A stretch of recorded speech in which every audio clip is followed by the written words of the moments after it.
আলু পেঁয়াজ সহ অন্যান্য নিত্য প্রয়োজনীয় দ্রব্যের দাম আকাশ ছোঁয়া, মাথায় হাত মধ্যবিত্ত বাঙালির। এই অবস্থায় মুখ্যমন্ত্রীর তরফে আগে দ্রব্যমূল্য নিয়ন্ত্রণের নির্দেশ দেওয়া হয়। বৃহস্পতিবার বাঁকুড়া শহরের রাজতলা ও নতুনগঞ্জ বাজারে পুলিশকে সঙ্গে নিয়ে অভিযান চালান টাস্কফোর্সের সদস্যরা। তারা মূলত আলু, পেঁয়াজ, রসুন, আদার আড়তগুলি পরিদর্শন করেন, কথা বলেন সংশ্লিষ্ট বিক্রেতাদের সঙ্গে।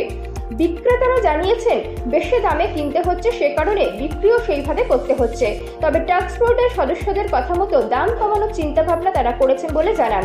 টাস্কফোর্সের অন্যতম সদস্য জেলা কৃষিজ বিপণন দপ্তরের আধিকারিক অর্ক রায়চৌধুরী বলেন, আলুর ক্ষেত্রে সরকারের নির্দেশ ছিল 8ই জুলাই যে দাম ছিল তার বেশি বাড়তে দেওয়া যাবে না। ব্যবসায়ীরা কথা রেখেছেন, আলুর দাম নিম্নমুখী, পেঁয়াজের দামও বাড়েনি। বেশ কিছু আড়তদারদের কাছে বেশি পরিমাণ রসুন মজুদ আছে, তা অতি দ্রুত বাজারে ছেড়ে দেওয়ার কথা বলা হয়েছে। একই সঙ্গে সরকারি উদ্যোগে আলু 27 টাকা ও পেঁয়াজ 36 টাকা কেজি দরে বিক্রি শুরু হয়েছে বলে তিনি জানান। টাস্কফোর্সের লোক এসেছিল, আমাদের সব বললো, আমরা সব শুনলাম, আমরা যথেষ্ট চেষ্টা করবো দাম কমানোর জন্য। কি বললেন ওনারা বললেন একটু দাম কমানোর জন্য, বললো আমাদেরকে। আমরাও স্যার, আমাদের তো উপরে মাথা আছে স্টোরে, আমরাও স্টোরে স্যার আবেদন করবো সবাই মিলে, কিন্তু কমায় নিশ্চয়ই আমরা কমাবো। আমরা প্যাকেটে 10 টাকা 15 টাকা মার্জিন স্যার ছেড়ে দিই। কি কি রয়েছে আপনার আড়তে? আমার দোকানে স্যার আলু, পেঁয়াজ আর রসুন। আলুর ক্ষেত্রে বললেন যে বেশ কিছু দামের তরতম রয়েছে। হ্যাঁ, আলুটা স্যার চাপটা বেশি আছে, আলু আর পেঁয়াজটা। আলুর ক্ষেত্রে কি কি রয়েছে? আলু ওই জ্যোতি আছে, পোকরাজ আছে। একটু দাম কিরকম আছে? 1120 টাকা না পোকরাজ, 1120 থেকে 30 টাকা, আর জ্যোতি 1220 থেকে 30 টাকা। মার্কেটে কি চলছে? মার্কেটে বিক্রি হচ্ছে 27 টাকা 28 টাকা। সেক্ষেত্রে তো তারা লাভ পাচ্ছে না, তাহলে তো ওই 1 টাকার মার্জিন থাকে স্যার, ওরা বেশি লাভ করতে পারেনি, তো বেশি নেয় না। আলু যখন বাঁচিয়ে ওই যে 10 কেজি যদি পটটা পড়ে যায়, ওটা স্যার করে 20 টাকা কেজি বিকতে হয়, ওই জন্য লসটা খেয়ে যাচ্ছে ওটা না। যেটা টাস্কফোর্সের সদস্যরা বললেন যে আপনার প্রচুর পরিমাণে রসুনের স্টক রয়েছে, ইমিডিয়েট রসুনের স্টক না বেরোলে আপনার কাছে ব্যবস্থা নেওয়া হবে। স্যার রসুন স্যার আনবো না এখন, যে না শেষ হবে পর্যন্ত। কিন্তু কি সমস্যায় পড়তে হবে আপনার? আমি কাস্টমার যদি না হয় তাহলে কী করি স্যার? কাস্টমার যদি না আসে, আমি এমন তো নয় স্যার কাস্টমার আসে রসুন বিক্রি করছি না, আপনি এটা প্রমাণ করে দেন স্যার যে রসুন বিক্রি করছি না। তো ওনারা তখন কি বলছেন যখন দেখালেন? ওনারা বলছেন রসুনের স্টকটা কমাতে। আমরা স্যার এখন রসুন আনছি না, এটা শেষ করে রসুন আনবো। কম দামে ছাড়তে বললেন তো মার্কেটে? হ্যাঁ স্যার, আমরা তো কম দামে কিনতে পারছি না, কম দামে কিনতে হলে নিশ্চয়ই কম দামে ছাড়বো, কিন্তু কম দামে কিনতে পারছি না। ওনারা বললেন, শুনলাম, আমরা চেষ্টা করবো। আপনার নাম? আমার নাম শ্যামল সেন, রাজতলা মাথারা ট্রেডার্স। রাজতলা এলাকার যে রসুন, পেঁয়াজ এবং আলুর আড়ত, এখানে এসে কি দেখলেন? আমাদের এখান থেকে যেটা দেখা হলো, প্রথমত আলুর আমরা যেটা আমাদের সরকারি নির্দেশ ছিল যে আমাদের গত 8ই জুলাইয়ের যা রেট আছে তার থেকে রেটটা কোনো মতেই বাড়তে দেওয়া যাবে না, বরং সেটাকে নিম্নমুখী করতে হবে। সেইটা আমরা মোটামুটিভাবে বাঁকুড়া জেলার জন্য আপাতত সফল হয়েছি।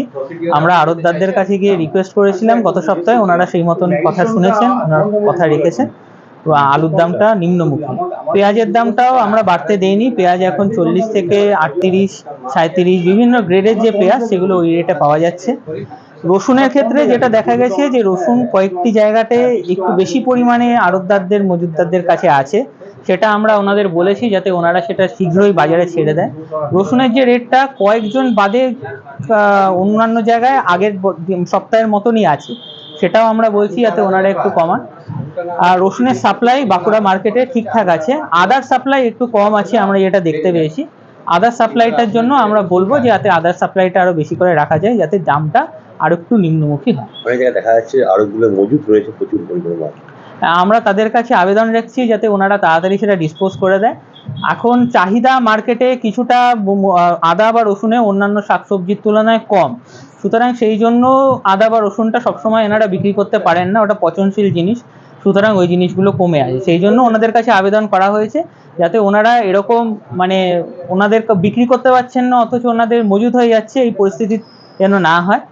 আর দামটা সবসময় আমরা কন্ট্রোলের মধ্যে ওনাদের রাখতে বলছি এবং আমরা নিজেরাও সেটা দেখছি। আলুর দামের ক্ষেত্রে দেখা যাচ্ছে যে অনেক জায়গাতে মানে তারতম্য লক্ষ্য করা যাচ্ছে, কোনো জায়গাতে পোখরাজ এবং যেটা জ্যোতি আলু, পোখরাজের দাম বরাবরই কম থাকবে জ্যোতি আলুর থেকে। জ্যোতি আলুটা এখন আমাদের সরকারি উদ্যোগে যে জায়গাগুলোতে বিক্রি করছি আমরা, তাতে 27 টাকায় বিক্রি করছি, ওটা আগামী সপ্তাহে আরও একটু কমে করতে পারবো। এটা এখন কোল্ড স্টোরেজ থেকে কতটা আলু আমরা কীরমভাবে ছাড়া হচ্ছে তার উপর পুরোটাই নির্ণয় হয়। আর জেলা প্রশাসন এবং আমাদের দপ্তর এটা কোল্ড স্টোরেজের সাথে প্রত্যেক দিনই আমরা মিটিং করছি, ওনাদের বলা হচ্ছে যাতে আলুর রিলিজটা এবং আলুর অ্যারাইভালটা আমাদের বাঁকুড়ার মার্কেটে সঠিক পরিমাণে থাকে। এটা আমরা চেষ্টা করছি সবসময় 28 থেকে 29-এর মধ্যে রাখার আলুর দামটা। ইতিমধ্যে দেখছি খোলা বাজারে 30 করে আলু বিক্রি হচ্ছে। যে জায়গাগুলোতে হচ্ছে তাদের কাছে আমরা ব্যবসায়ীদের কাছে গেছি, পুলিশের প্রশাসনের থেকে তাদেরকে নানান রকমভাবে আইনি প্রক্রিয়ার কথা বলা হয়েছে যে অতিরিক্ত বেশি দামে এগুলো বিক্রি করা যাবে না। আমাদের সরকারি প্রকল্পে কয়েকটি জায়গায় এখন আলু এবং পেঁয়াজ বিক্রি করা শুরু হয়েছে, সেইগুলোতে আমরা আপাতত পেঁয়াজের দাম রাখছি 36 এবং আলুর দাম রাখছি 27। সাধারণ জনগণ সেখান থেকে নিতে পারেন এবং এই রকম পয়েন্ট আরও আমাদের বাঁকুড়া জেলায় সামনের সপ্তাহে এবং এই সপ্তাহের মধ্যে আরও অনেক বাড়ানো হবে। বেশ কিছু জায়গায় দেখা যাচ্ছে যে এখানে আড়তের দাম থেকে যারা খুচরো ব্যবসায়ী তাদের দাম প্রায় একই রয়ে যাচ্ছে। কেন হ্যাঁ, এমনটা এরকম হচ্ছে? দু একটা জায়গায় আমরা দেখেছি, আমাদের বলা তাদেরকে আমরা বলেছি এবং পুলিশ প্রশাসনের কাছেও আমি আবেদন রেখেছি এবং ওনারা আজকে আছেন। সেই জায়গায় আমরা আগামী সপ্তাহে বা এই সপ্তাহের মধ্যে আগামী পরশুদিন বা আগামীকাল আবার আমরা ভিজিট করব এবং ওনাদের এটা বুঝিয়ে দিতে হবে বা আমাদের বলতে হবে যে এই রকম প্রক্রিয়ায় ব্যবসা করা এখন যাবে না, এখন যা পরিস্থিতি দাঁড়িয়েছে। কোনো কি করা হাতে ব্যবস্থা নেওয়ার ব্যবস্থা নেই? অবশ্যই নেবে, পুলিশ প্রশাসনের কাছে পূর্ণ ক্ষমতা আছে, ওনারা নিতে পারেন, ওনারা আছেন, ওনাদের সেটা অবশ্যই নিচ্ছে। মুখ্যমন্ত্রীর নির্দেশ 10 দিনের মধ্যে দাম কমানো, আপনারা কতটা কি দেখছেন? দেখুন, আমাদের বাঁকুড়া বাজারে আমি আলু পেঁয়াজটাকে যদি বাদ যেহেতু বললাম, বাকি সবুজ সবজির কথা যেটা বলি সেটা 8ই জুলাই মুখ্যমন্ত্রীর মিটিংয়ের পরের থেকে আমাদের যেরকমভাবে পদক্ষেপ নিতে বলা হয়েছিল দপ্তর এবং জেলা প্রশাসনের তরফ থেকে আমরা নিয়েছি এবং তাতে কিন্তু অধিকাংশ সবজিরই দাম এখন নিম্নমুখী। দু একটি সবজির দাম হয়তো এখনও বাড়েনি, আমরা চেষ্টা করছি সেগুলোকে কমিয়ে আনার। আর তো 2 দিন সময়। হ্যাঁ, আমরা অবশ্যই পারবো, তার মধ্যে আমরা আশাবাদী। আপনার নাম স্যার? আমার নাম অর্ক রায় চৌধুরী, কৃষিজ বিপণন দপ্তর, বাঁকুড়া।